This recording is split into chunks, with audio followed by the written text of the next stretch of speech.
pens down, pen down. You should come early. 3 minutes. You should come early to the class. If you have come 8 o'clock, you would have finished writing right now. Come early. We continue with the factors of production. In the last class, we talked about the factors of production. Today, we want to talk about how factors of production lead to economic growth and economic development. The factors of production are resources that help in the production of goods and services. We said that already. So how will these factors of production bring about increase in output? Because economic growth simply means increase in GDP. That's what economic growth is about. So we have land, we have labor, we have capital, we have enterprise.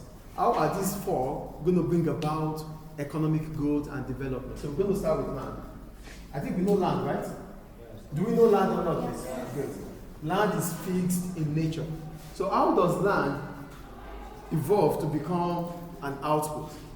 It allows a farmer to sow crop, a property developer to build premises for commercial purpose, which allows entrepreneurs to use such premises for output. This means land will bring about rent, profit, and employment. So what I'm saying in essence is this. With land, can you please help me close the door? Thank you.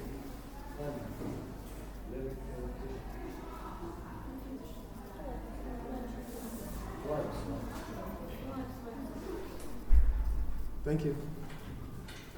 With land, farmers will be able to...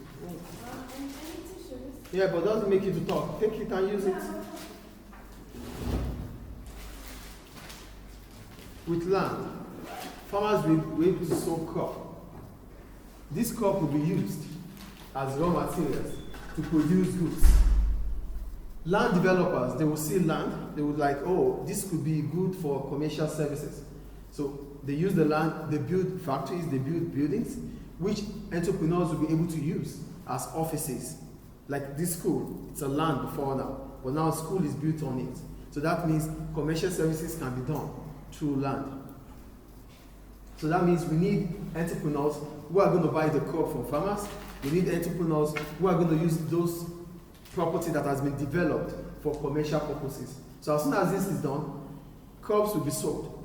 They will convert them into finished goods, which we buy, like the sardine, the tomato, and the rest we buy.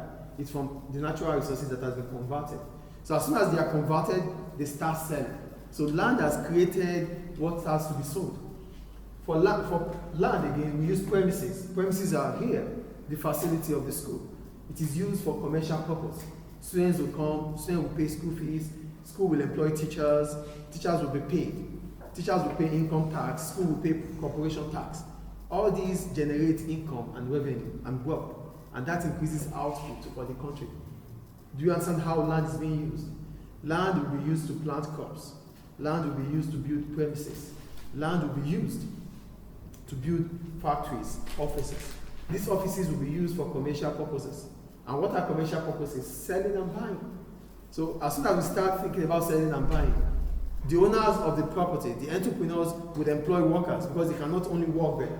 So they employ workers. Employment will increase. If employment increases, output increases. So that is how land will generate or increase output. The second one, labor. When we talk about labor, we're simply talking about human need, effort, physically or mentally. So as soon as a building is built, factories are built, premises are there, offices are there, workers will be employed, yes or no? Workers will be employed, yes or no? Employers employ workers, which needs to increase in productivity. As soon as workers are employed, they are not just employed to come sit down and fold down. They are employed to work. That is why we say the demand for labor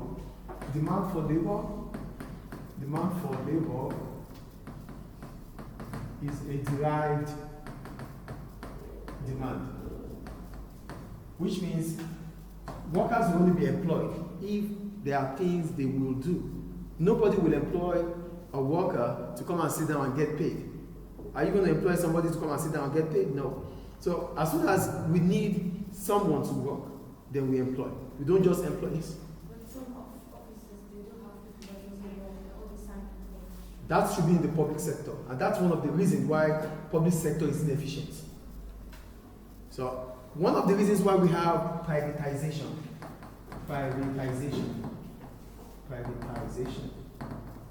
because of the inefficiency. Head up, please.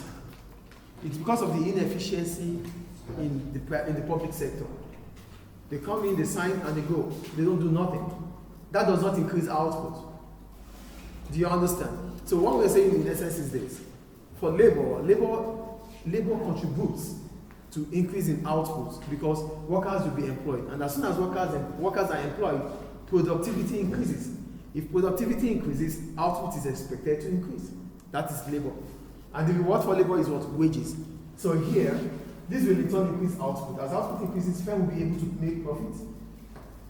They pay wages. This is the bone of contention. The reward for labor is what? Wages.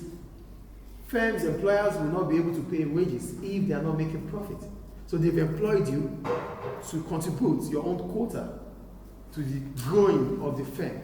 And as soon as the firm grows, the firm is making profit, then you'll be able to pay wages out of the profit. And government revenue, income tax will be paid, corporation tax will be paid. This is how it works. As soon as an employee gets a job, you receive income. Part of your income, you pay income tax. Businesses are making profit. Part of the profit they make, they pay corporation tax. So government revenue is expected to increase as soon as there's economic growth. Get the point again. There's economic growth. If the economy is growing, it simply means AD is increasing. And when we talk about aggregate demand, it simply talks about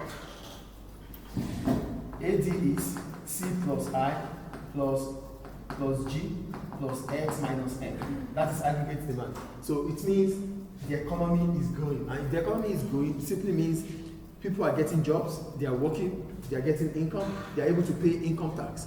Firms are making more profit than they used to make, and they will be able to pay corporation tax. As a result of that, government will be able to have more to develop the economy. Do we get it, please?